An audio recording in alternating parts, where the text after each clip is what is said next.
அத்தாமா சாப்பிடுவோமா? அள்ளி சாப்பிடுங்கத்தா. என்ன சொந்தங்களே, எல்லாரும் எப்படி இருக்கீங்க? நல்லா இருக்கீங்களா?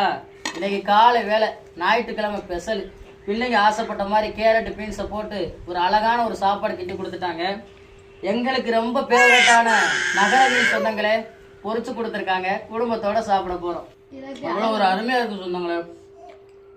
இன்னைக்கு ஒரு ஞாயிற்றுக்கிழமை சாப்பாடு. இந்த சாப்பாட்டுக்கு இதமா நகர மீன். நகர மீனை பற்றி ஏராளமாக உங்கள்கிட்ட பகிர்ந்துருப்பேன். ரொம்பவே டேஸ்டான மீன். ஆனால் நம்ம வீட்டு பிள்ளைகளை பொறுத்தவரைய குழம்பு வச்சாதான் ரொம்ப விரும்பி சாப்பிடுவாங்க மீன்கள். பொரிச்ச மீன்லாம் அந்த அளவுக்கு விரும்பி திங்க மாட்டாங்க. குழம்பு மீன் தான் விரும்பி திங்க. குழம்பு மீன் திங்கிறது நல்லதுதான், அதான் உடம்புக்கு ஆரோக்கியம். பொரிச்ச மீன் ஒரு டேஸ்ட்டுக்கு திங்கிறதா நம்மச்சான். நீங்களும் பிள்ளைகளுக்கு குழம்பு வச்சு கொடுங்க ரெகுலரா. நகர மீன் குழம்பு வச்சு நம்ம வீடியோ பண்ணியாச்சு அப்படின்னு சொல்றதுக்காக தான் சரி இந்த சாப்பாடை ரெடி பண்ணி பொரிச்ச மீனை பொரிச்சோம். இல்லைன்னா குழம்பு வச்சு தான் பிள்ளைகளுக்கு கொடுத்துருப்போம்.